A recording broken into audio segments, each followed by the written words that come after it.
이사야 58장 강해. 네가 여호와 안에서 즐거움을 얻을 것이라. 하나님은 아버지십니다. 그래서 하나님은 당신의 자녀들을 찾으십니다. 자녀들이 있어야 할 곳에 있지 않고 해야 할 일을 하지 않을 그때 아버지는 찾아내셔서 잡아오시고 가르치십니다. 자녀들은 부모가 찾고 불러야 옵니다. 아버지보다 죄가 훨씬 좋기에 절대 스스로 돌아오지 않습니다. 자녀를 돌아오게 하는 것은 아버지의 열심뿐입니다. 이사야서 58장은 돌아온 당신의 백성들에게 하나님께서 또 가르치시는 내용입니다. 바벨론에서 돌아온 백성들은 우여곡절 끝에 성전을 지었으나 그들의 중심은 여전히 잘못되어 있었습니다.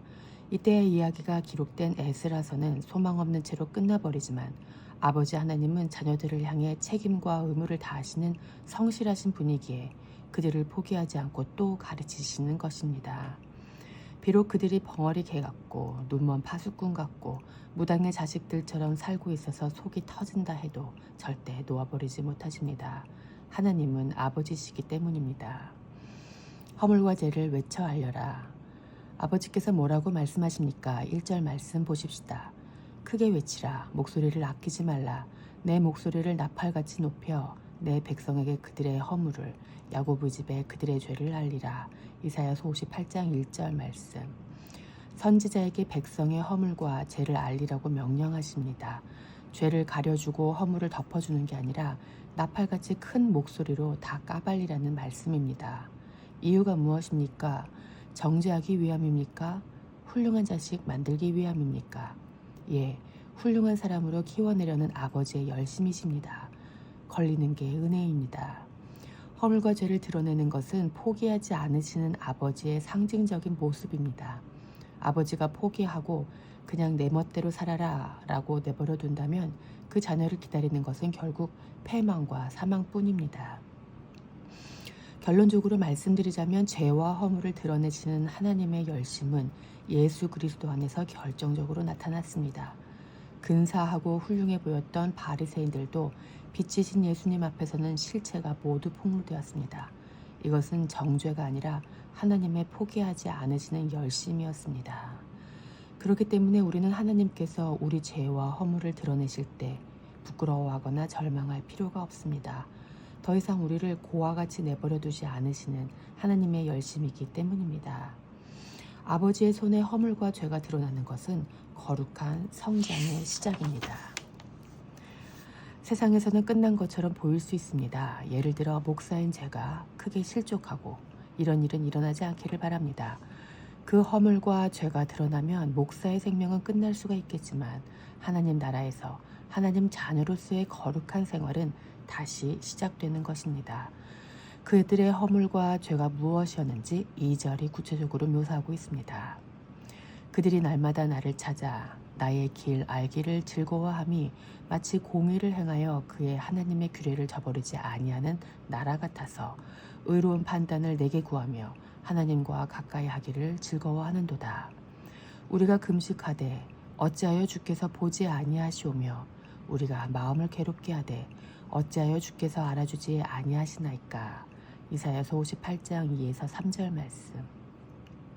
2절 말씀만 떼어서 읽으면 굉장히 긍정적인 뉘앙스로 읽힙니다. 백성들은 날마다 하나님을 찾고 하나님의 길 알기를 즐거워했고 의로운 판단을 하나님께 구하며 하나님과 가까이 하기를 즐거워했답니다. 그런데 이어지는 3절을 보면 이들은 하나님께 불만을 표하고 있습니다. 이들의 불평을 보면 그들이 뭔가 목적을 가지고 하나님을 찾았음을 알 수 있습니다.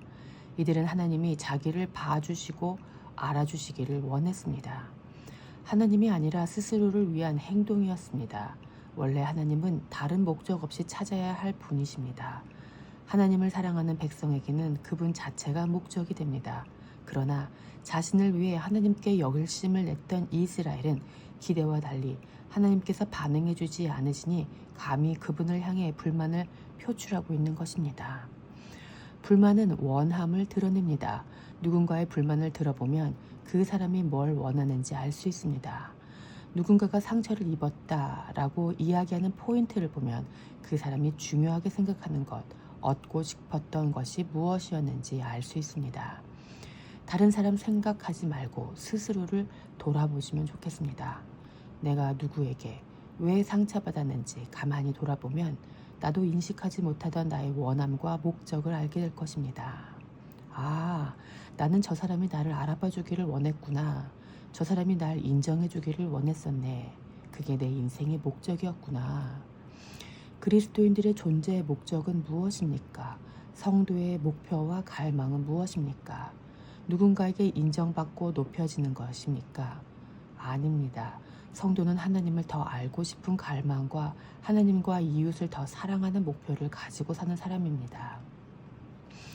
그러나 너무나 명확한 삶의 목표와 목적이 있음에도 불구하고 현실적으로 이게 잘 안 되기에 애통합니다. 그래서 애통은 성도만 합니다. 아는 대로 살지 못할 때 하나님 앞에 엎드려 몸부림을 칠 수 있는 자는 그리스도인밖에 없습니다. 이스라엘 공동체는 하나님의 은혜를 경험한 사람들입니다. 포로로 살다가 하나님의 열심으로 인해 기적같이 출 바벨론에서 돌아온 사람들이란 말입니다. 하나님의 열심으로 성전이 다시 건축되는 모습도 목격한 사람들입니다. 그러나 은혜의 한 가운데에서 이 모든 것을 직접 경험하고도 목적과 방향이 잘못된 신앙생활을 할 수 있었습니다. 오늘 우리는 어떻습니까? 우리는 출 바벨론 정도가 아닙니다. 우리는 출죄, 출 사망의 은혜를 입었습니다. 하나님과 상관없이 살던 자들이 말도 안 되는 은혜를 받아 이렇게 하나님 품 안에 안겨 있지 않습니까? 그러니 우리는 더 훌륭해져야 합니다. 더 자라나야 합니다. 하나님은 여전히 자녀들의 허물과 죄를 드러내고 고치십니다.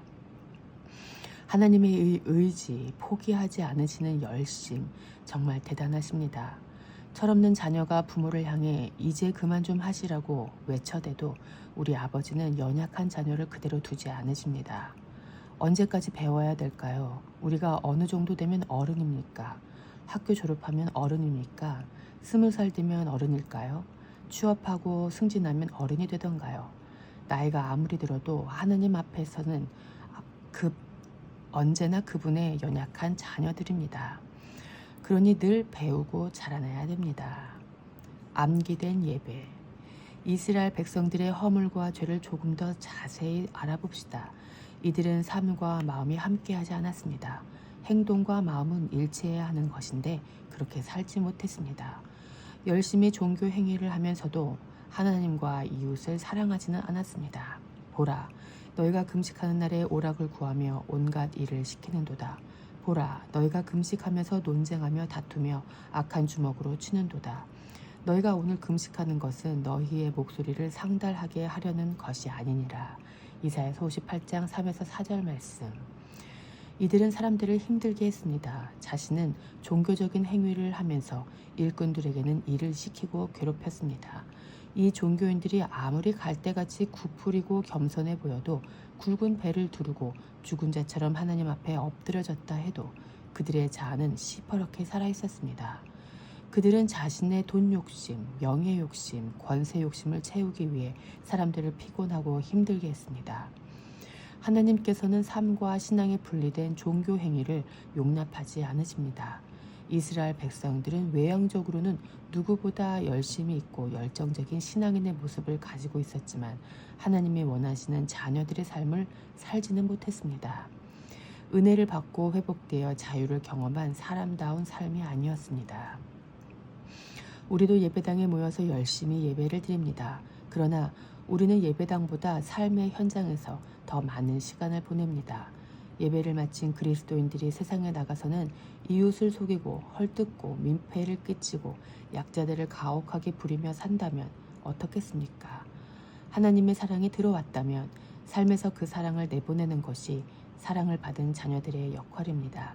그런데 들어오는 것, 즉 인풋은 있는데 나가는 것, 아웃풋이 없으면 어떻게 될까요? 먹기만 하고 내보내지 않으면 잘못됩니다. 막히고 쌓여 탈이 나고 말 것입니다. 이재철 목사님은 교회를 가리켜 주차장이 아니라 주유소다라고 하셨습니다. 차에 기름을 넣었다면 움직여야 합니다. 달리지 않고 기름만 반복적으로 계속 넣었다간 철철 넘쳐 인해 버려지고 말 것입니다. 낭비를 넘어 낭패입니다. 하나님의 백성이라면 흘러야 됩니다. 주의 보혈이 흘러야 되고 주의 사랑이 흘러야 됩니다. 이사야서에 기록된 이스라엘 백성들의 모습은 움직이지 않은 채 기름만 거듭거듭 채우는 자동차 같아 보입니다. 주차장 안에서 예배도 하고 금식도 하고 고행도 했는데 흘러가지는 않았습니다. 그저 정차하여 정체된 꽉 막힌 종교인의 모습입니다. 이것이 어찌 내가 기뻐하는 금식이 되겠으며 이것이 어찌 사람이 자기 마음을 괴롭게 하는 날이 되겠느냐. 그의 머리를 갈대같이 숙이고 굵은 배와 재를 펴는 것을 어찌 금식이라 하겠으며 여호와께 연락될 날이라 하겠느냐. 이사야서 58장 5절 말씀. 폴 D. 헨스는 5절에 대한 주석에서 이들의 모습을 암기한 예배를 드리는 것으로 해석합니다. 그들은 종교 제2의 형식들을 모두 외워서 능숙하게 수행했습니다. 하나님의 마음은 알지도 못한 채 하나님이 원하시는 삶은 살지도 못하면서 로봇처럼 행동하는 것이 하나님 받으실 만한 예배가 될 수 있겠습니까? 암기해서 종교 생활을 하는 종교 제일주의자들은 사람도 피곤하게 하고 하나님께도 근심이 됩니다. 이 말씀을 공동 번역 개정판의 언어로 읽어보십시다. 그들은 나를 날마다 찾으며 나의 뜻을 몹시도 알고 싶다면서 마치 옳은 일을 해온 백성이기나 하듯이 자기 신의 법을 어기지 않는 백성이기나 하듯이 무엇이 옳은 법인지 나에게 묻고 하나님께 가까이 나가고 싶다면서 한다는 소리는 당신께서 보아주시지 않는데 단식은 무엇 때문에 해야 합니까? 당신께서 알아주시지 않는데 고행은 무엇 때문에 해야 합니까? 그러면서 단식일만 되면 돈벌이에 눈을 밝히고 일꾼들에게 마구 일을 시키는구나. 그렇다. 단식한다는 것들이 시비나 하고 싸움이나 하고 가지지 못한 자를 주먹으로 치다니 될 말이냐. 오늘 이 따위 단식은 집어치워라. 너희 호소가 하늘에 들릴 리 없다. 이 따위 단식을 내가 반길 줄 아느냐. 고행의 날에 하는 짓이 고작 이것이냐. 머리를 갈대같이 구부리기나 하고 굵은 배를 두르고 재를 깔고 눕기나 하면 그것으로 다 될 듯 싶으냐.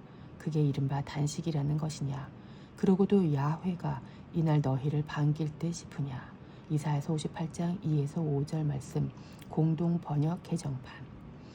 적나라한 표현입니다만 이것은 선지자를 통해 하나님께서 친히 하신 말씀입니다.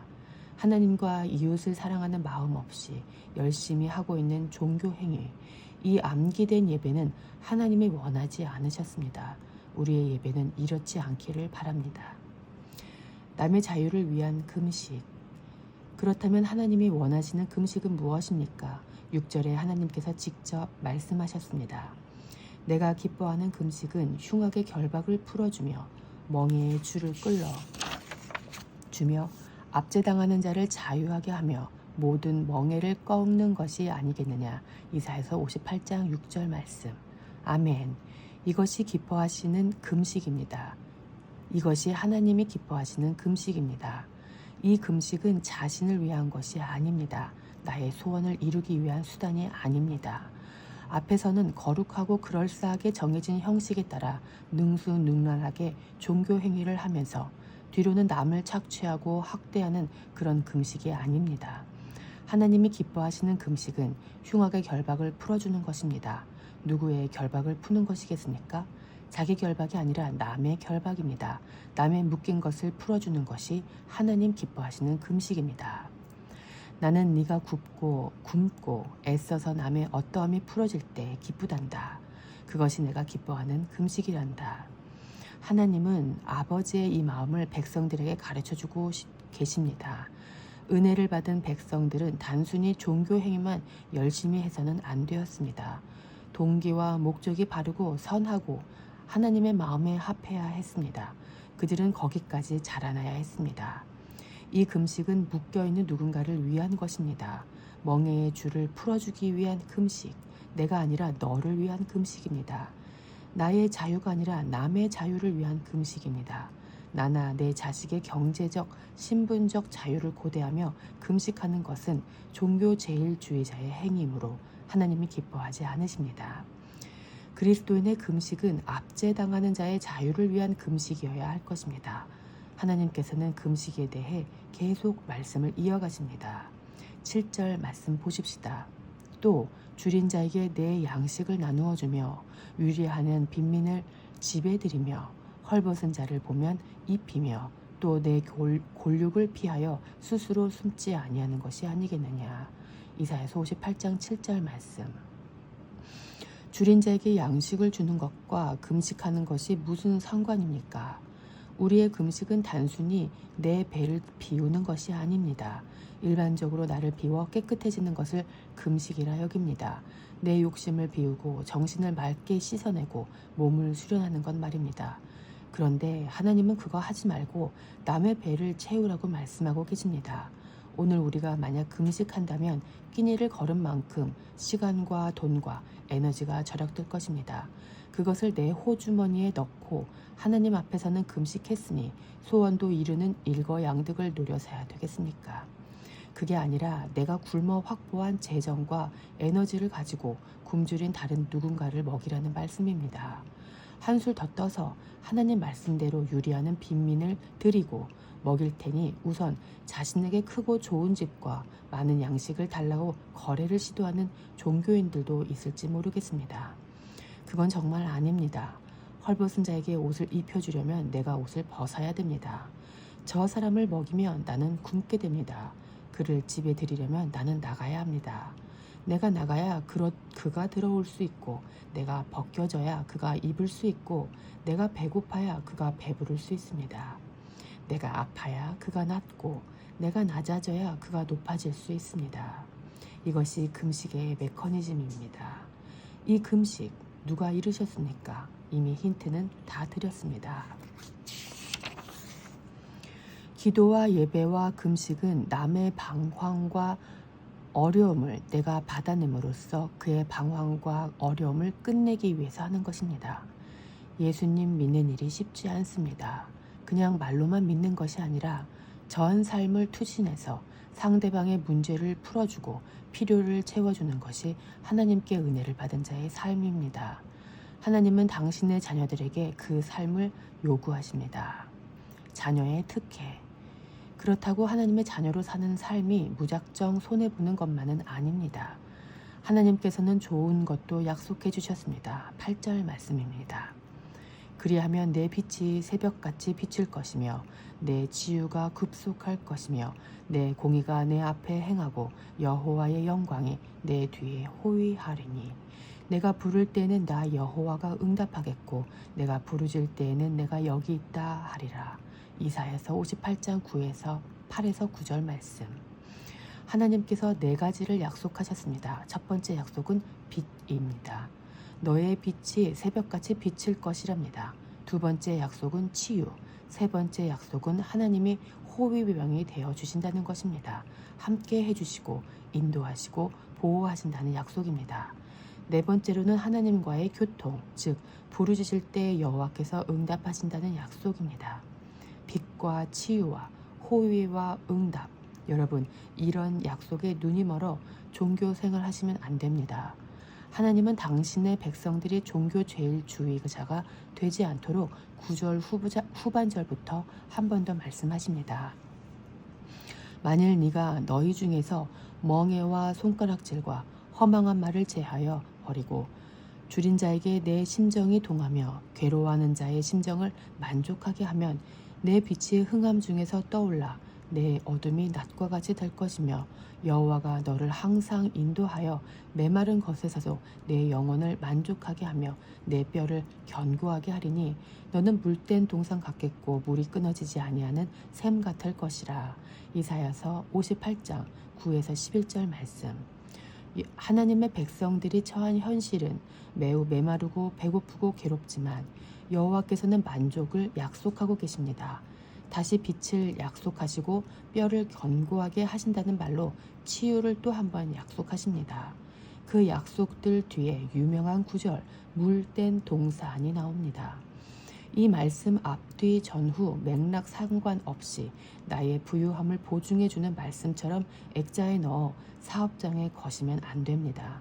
물된 동산은 흉악의 결박을 끊어주는 금식 없이 받을 수 있는 말씀이 아닙니다. 하나님의 축복은 다음 세대까지 이어집니다. 12절 말씀입니다. 네게서 날 자들이 오래 황폐된 곳들을 다시 세울 것이며 너는 역대에 파괴된 기초를 쌓으리니 너를 일컬어 무너진 데를 보수하는 자라 할 것이며 길을 수축하여 거할 것이 되게 하는 자라 하리라. 이사야서 58장 12절 말씀. 다음 세대가 받을 복은 오래 황폐된 곳들을 다시 세우는 복입니다. 오래 황폐된 이곳은 하나님의 언약 백성의 땅입니다. 하나님의 나라가 재건되어야 하는데 이 일을 종교 제일주의자들이 할 수 있겠습니까? 이 나라는 하나님 중심주의자, 사랑 중심주의자들이 세워야 됩니다. 부모 세대가 하나님과 이웃을 위해 살면 자녀 세대가 오래 황폐된 곳들을 다시 세우며 역대에 파괴된 기초를 다시 쌓을 것입니다. 이스라엘 공동체는 이미 파괴된 상태였습니다. 바벨론에 의해 파괴된 솔로몬 성전도, 수룹바벨이 세운 제2성전도, 증축된 헤롯 성전도 하나님 앞에서는 다 파괴된 거나 마찬가지였습니다.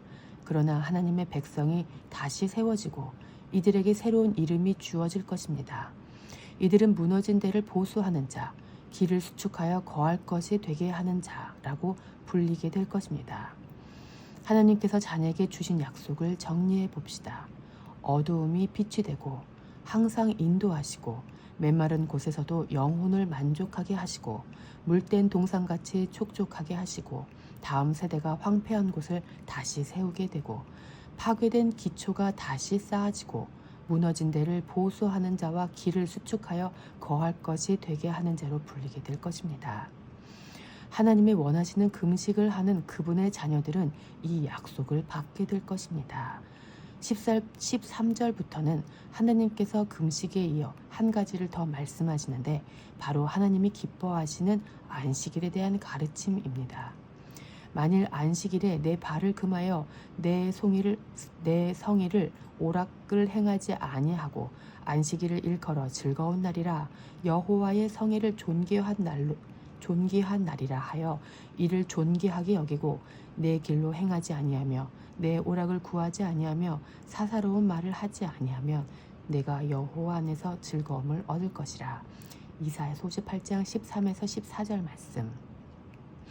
안식일에 오락을 즐기지 않는다는 말이 무슨 뜻일까요?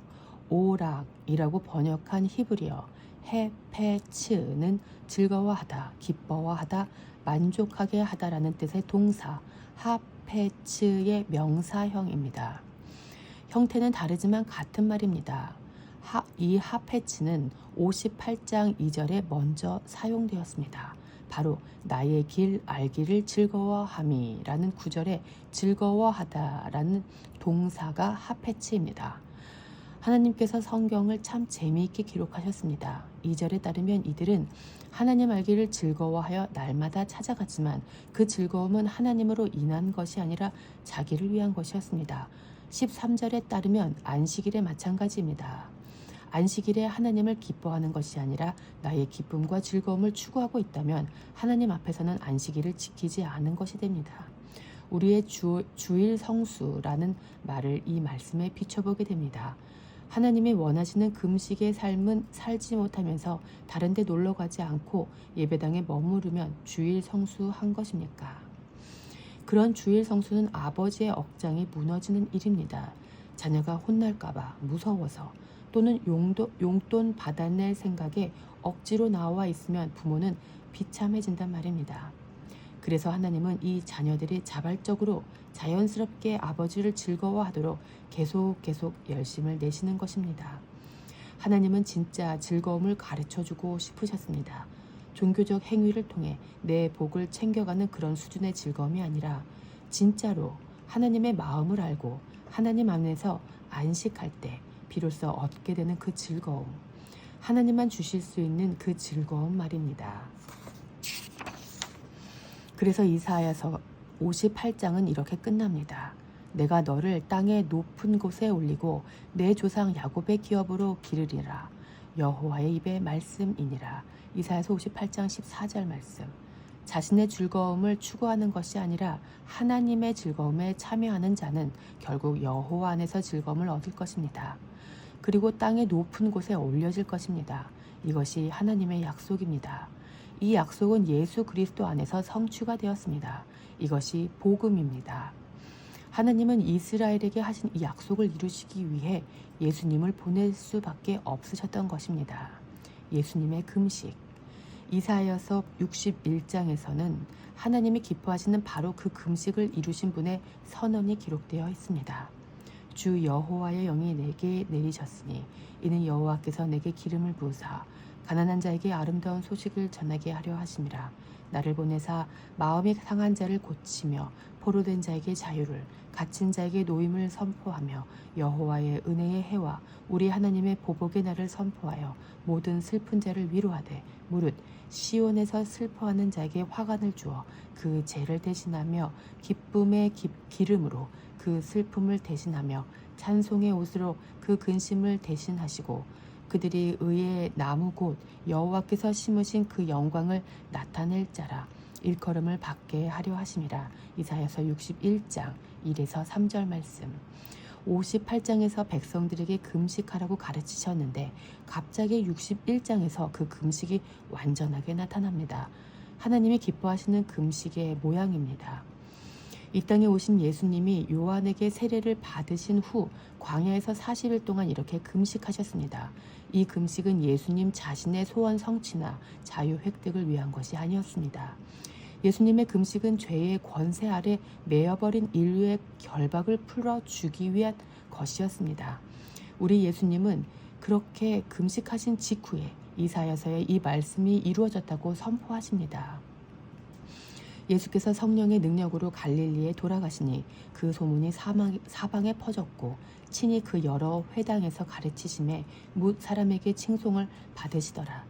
예수께서 그 자라나신 곳 나사렛에 이르사 안식일에 늘 하시던 대로 회당에 들어가사 성경을 읽으려고 서심해 선지자 이사야의 글을 들이거늘 책을 펴서 이렇게 기록된 데를 찾으시니 곧 주의 성령이 내게 임하셨으니 이는 가난한 자에게 복음을 전하게 하시려고 내게 기름을 부으시고 나를 보내사 포로된 자에게 자유를, 눈먼 자에게 다시 보게 함을 전파하며 눌린 자를 자유롭게 하고 주의 은혜의 해를 전파하게 하려 하심이라 하였더라. 책을 덮어 그 맡은 자에게 주시고 앉으시니 회당에 있는 자들이 다 주목하여 보더라. 이에 예수께서 그들에게 말씀하시되 이 글이 오늘 너희 귀에 응하였느니라 하시니. 누가복음 4장 14절에서 21절 말씀. 이 글이 오늘 너희 귀에 응하였답니다. 응하였다라고 번역한 헬라어 플레로오는 실제가 되게 하다라는 뜻입니다.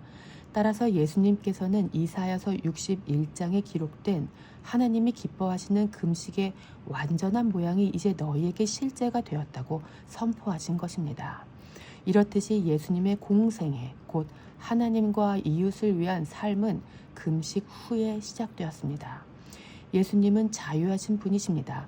그분은 금식할 필요가 없으십니다. 그런데도 묶임과 배고픔을 선택하셨습니다. 그 결과 하나님의 백성들에게 자유와 배부름을 선사하셨습니다. 우리의 묶임을 풀어주기 위해 당신이 묶이셨고 우리를 먹이기 위해 당신이 줄이셨고 우리를 입히기 위해 당신이 벗겨지셨고 우리에게 자유를 주기 위해 당신이 얽매이셨습니다. 예수님은 이 안식일에 자신의 오락, 자신의 즐거움, 자신의 하페츠가 아닌 하나님의 하페츠와 이웃들의 하페츠를 위해 사셨습니다. 이사야 53장 10절에 기록된 바와 같이 그의 손으로 여호와께서 기뻐하시는 뜻을 성취하셨습니다. 여호와께서 그에게 상함을 받게 하시기를 원하사 질고를 당하게 하셨은즉 그의 영혼을 속건제물로 드리게 이르면 그가 씨를 보게 되며 그의 날은 길 것이요 또 그의 손으로 여호와께서 기뻐하시는 뜻을 성취하리로다. 이사야서 53장 10절 말씀. 누가복음에 기록된 40일 금식 후 안식일에 이사야서를 읽으신 예수님의 이야기는 마가복음에도 기록되어 있습니다. 마가복음 1장 21절 말씀. 그런데 여기는 그 뒤에 일어난 사건 하나가 더 기록되어 있습니다. 예수님의 안식일. 안식일에 예수께서 밀밭 사이로 지나가실새 그의 제자들이 길을 열며 이삭을 자르니 바리새인들이 예수께 말하되 보시오 저들이 어찌하여 안식일에 하지 못할 일을 하나이까. 마가복음 2장 23절에서 24절 말씀. 예수님은 이사야서를 읽으신 후 안식일에 하지 못할 일을 하심으로 굳이 사건을 만드십니다. 왜 그러시는 걸까요?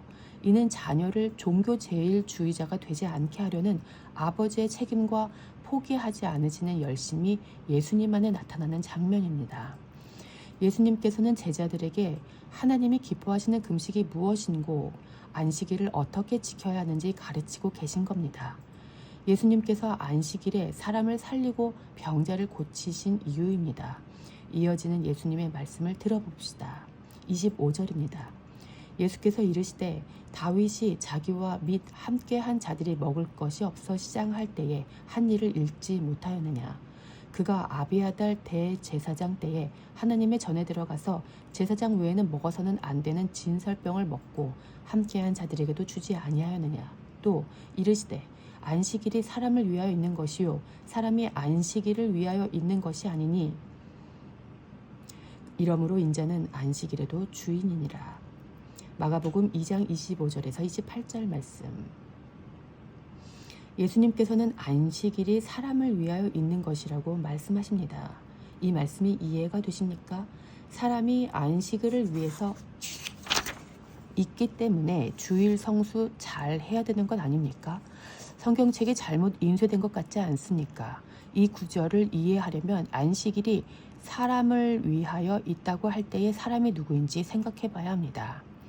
안식일은 어떤 사람을 위해 있습니까? 나입니까? 너입니까? 예, 그렇습니다. 안식일은 사람을 위해 곧 너를 위해 있는 날입니다.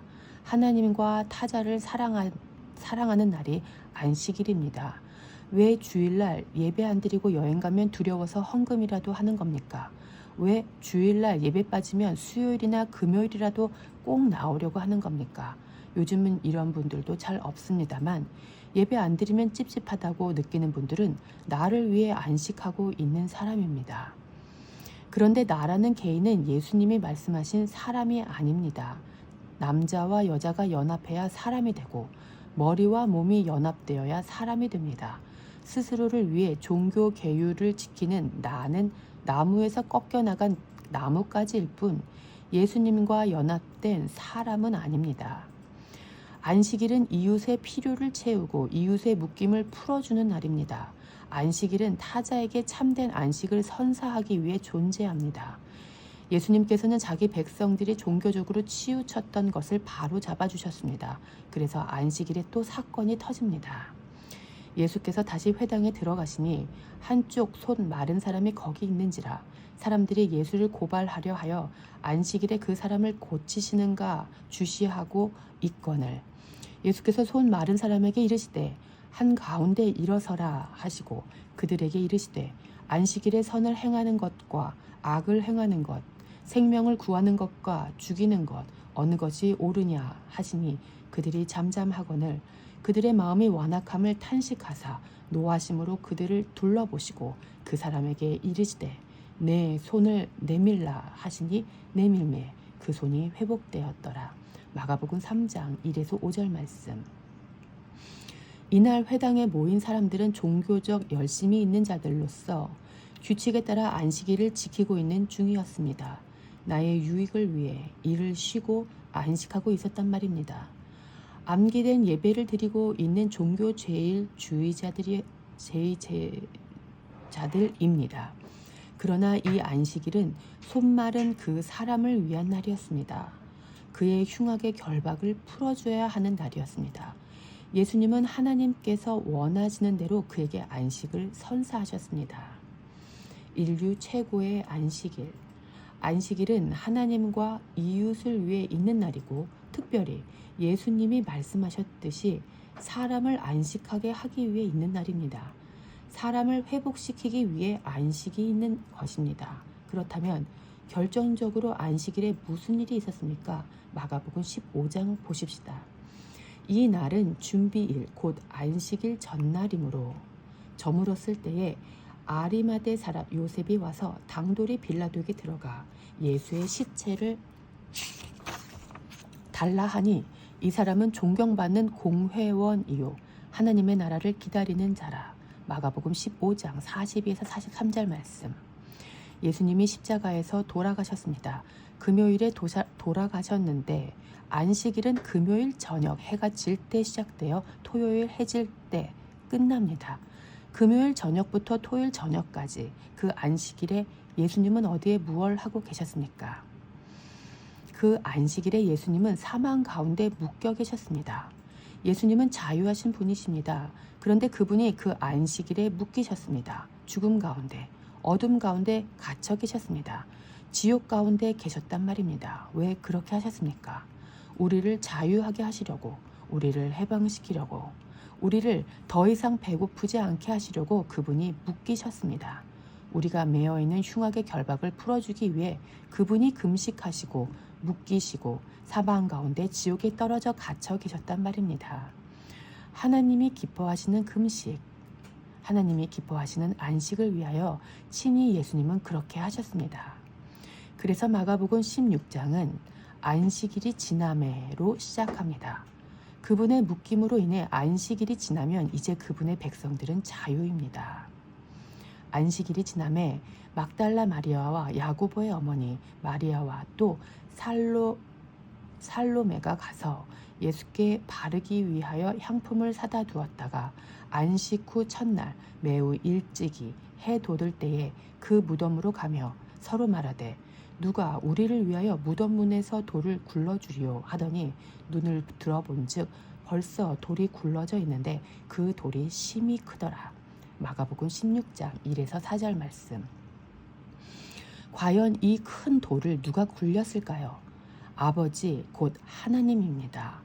예수님의 무덤을 막았던 심히 큰 돌을 굴릴 수 있는 분은 하나님 아버지 한 분밖에 없습니다.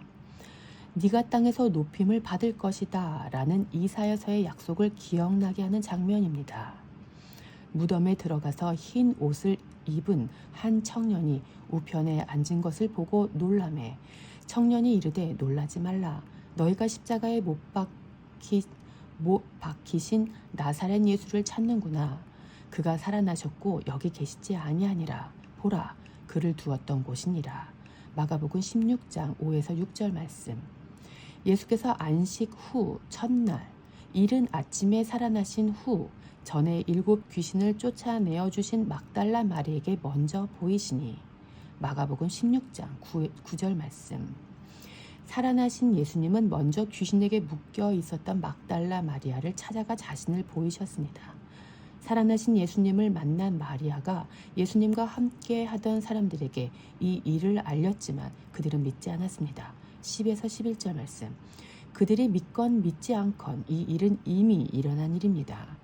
그 후에 그들 중 2 사람이 걸어서 시골에 갈 때에 예수께서 다른 모양으로 그들에게 나타나시니 2 사람이 가서 남은 제자들에게 알리었으되 역시 믿지 아니하니라. 마가복음 16장 12에서 13절 말씀. 예수님이 또 찾아가 나타나셨습니다. 그분이 먼저 찾아오셨습니다. 그런데도 제자들은 달라진 게 없습니다. 그들은 이번에도 역시 믿지 않았습니다. 그 후에 예수께서 3번째 나타나십니다. 그 후에 11 제자가 음식 먹을 때에 예수께서 그들에게 나타나사 그들의 믿음 없는 것과 마음이 완악한 것을 꾸짖으시니 이는 자기가 살아난 것을 본 자들의 말을 믿지 아니함일러라. 또 이르시되 너희는 온 천하에 다니며 만민에게 복음을 전파하라. 마가복음 16장 14에서 15절 말씀, 14에서 15절 말씀. 예수님께서는 도무지 믿지 못하는 완악한 제자들을 꾸짖으셨습니다. 그리고 그들에게 명령하십니다. 너희는 온 천하에 다니며 만민에게 복음을 전파하라.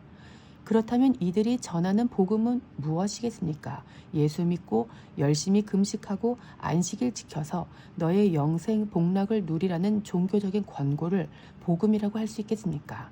예수님과 함께 있었고 부활하신 예수님을 만났던 이들도 다 안 믿었습니다. 그런데 누가 그분을 믿어서 구원을 얻었단 말입니까? 그건 복음이 아닙니다. 우리에게 전해졌고 우리가 전해야 할 복음. 복음은 권고나 충고가 아니라 소식입니다.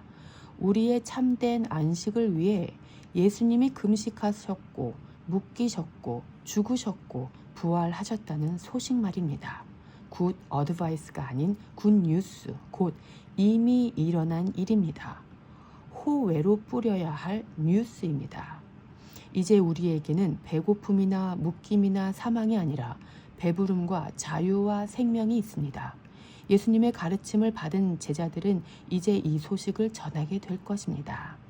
너 과거에는 배고팠지, 묶였었지, 사망이었지. 그걸 너의 금식과 고행과 종교 행위로 해결해 보려고 했지. 이젠 그러지 않아도 돼.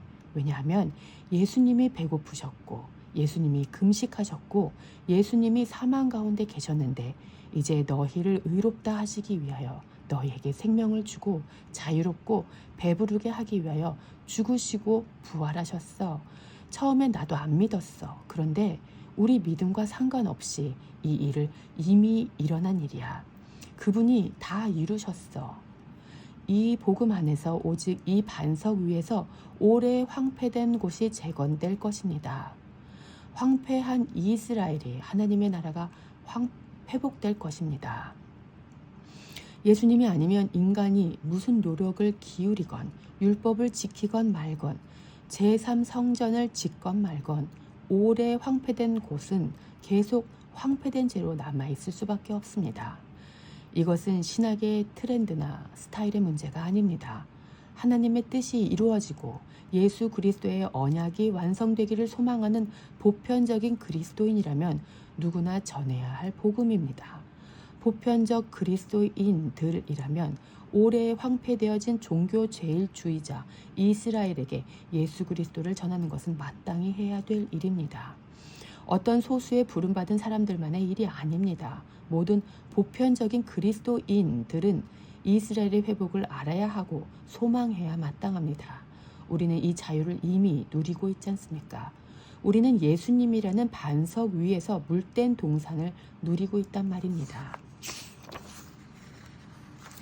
이제 그들도 그분의 생수 안에서 물된 동산으로 회복되어 참된 안식을 맛보아야 하지 않겠습니까? 우리 이방 그리스도인들은 안식 후 첫날인 주일에 주님을 예배합니다. 무엇을 기억해서 이날 예배하는지 정확히 알아야 할 것입니다. 안식일에 우리 주님은 사망 가운데 계셨으나 사망의 그를 묶어둘 수 없었습니다. 하나님께서 예수님을 살리셨고 동시에 우리가 의롭다함을 받았습니다. 이 복을 받았기에 그분을 예배하지 않을 수 없게 된 것입니다. 복 받기 위해 주일을 지키는 것이 아닙니다. 복을 이미 받았기에 그날을 소홀히 여길 수가 없습니다. 성경을 알고 하나님을 안다면 마땅히 지켜야 할 날입니다. 기독교 신앙은 무엇입니까? 내가 내 힘으로 내 즐거움을 얻기 위해 하나님께 나아가는 것이 아닙니다. 스스로 황폐된 곳을 수축하고 파괴된 기초를 쌓으려 애쓰는 것이 아닙니다. 안식일이든 주일이든 그날을 거룩하게 지키는 것이 나를 위함입니까? 그렇다면 그것 또한 종교 행위에 불과합니다. 암기된 예배로는 하나님을 기쁘시게 할 수 없습니다. 소망 없는 이스라엘의 현실 앞에 포기하지 아니하시는 하나님의 열심이 예수 그리스도 안에서 실현되었고 십자가에서 이미 이루어진 그 사건을 통해 우리 이방인들도 은혜로 변화된 예배자로 살아가고 있음을 믿는 것이 기독교 신앙입니다. 기초는 이스라엘의 넘어짐에 있습니다. 그들의 종교 제일주의적인 삶을 하나님이 포기하지 않으시고 나팔을 불어 허물과 죄를 들춰내시고 하나님이 진짜 기뻐하시는 금식과 안식일을 다시 가르치셨지만 그런 금식과 안식일을 지키는 자는 여전히 없었습니다. 그래서 하나님이 직접 오신 것입니다. 아들로 오셔서 당신이 금식하시고 죽으시고 안식일에 사망 가운데 매여 있으셨습니다. 그리고 이제 배고픈 자들을 배부르게 하시고 묶였던 자들을 안식하게 하시고 자유케 하신단 말입니다. 이 복을 이방인인 우리까지도 누리고 있는 것입니다. 그러면 이방 그리스도인들은 뭘 해야 합니까? 우리가 이스라엘 없이 살면 되겠습니까? 이스라엘은 어찌되든 알 바 아니다. 나만 천국 가면 된다. 이러면 되겠습니까? 그럴 수가 없습니다. 이제는 둘이 함께 예배할 그날을 도모해야 합니다. 높은 마음 품지 않고 겸손하게 이 모든 일을 포기하지 않고 이루어 가시는 아버지를 찬양하며 하나님과 이웃을 사랑하며 섬기며 살아야 할 것입니다. 그를 배부르게 하기 위하여 내가 굶고 그를 자유케 하기 위하여 내가 묶이는 곧 자기를 부인하고 자기 십자가를 지는 제자의 삶을 말입니다. 하나님이 포기하지 않으시는 이스라엘이 예수 그리스도라는 반석 위에 재건되기를 소망하며 기도합시다. 이것은 사회갱신 운동과는 차원이 다른 이야기입니다. 개혁하자는 이야기가 아닙니다. 성경을 알자는 것이고 하나님 아버지의 마음을 알자는 것이고 이웃을 사랑하자는 것입니다. 자기 백성을 사랑하시는 하나님의 열심을 알면 사랑하게 될 것입니다. 이 글을 읽는 분들이 어제보다 더욱 하나님과 형제들을 사랑하게 되었으면 좋겠습니다. 사랑하는 자들아, 하나님이 이같이 우리를 사랑하셨은즉 우리도 서로 사랑하는 것이 마땅하도다. 요한일서 4장 11절 말씀으로 드리는 기도. 오 주님, 성경을 백날 보고 외워도 주의를 지키고 종교적인 열심을 다했어도 하나님이 기뻐하시는 대로 금식하시고 안식일을 지키신 예수님을 알지 못한다면 우리도 과거의 이스라엘과 똑같이 종교 제일주의자일 뿐이라고 가르쳐 주시니 감사합니다. 예수님이 왜 이 땅에 오셨고 왜 십자가를 지셨는지 왜 주님만이 반석이 되시는지 알지 못한다면 우리 역시 암기된 예배자로 전락하고 만다는 것을 오늘 또 배웠습니다. 오 주님, 이 말씀을 하나님의 음성으로 듣는 자들을 회복시켜 주시고 살아있는 산 제사로 하나님을 영화롭게 하며 이웃들을 사랑하는 그런 진정한 예배자로 살아가게 하여 주시옵소서. 예수 그리스도의 이름으로 기도합니다. 아멘.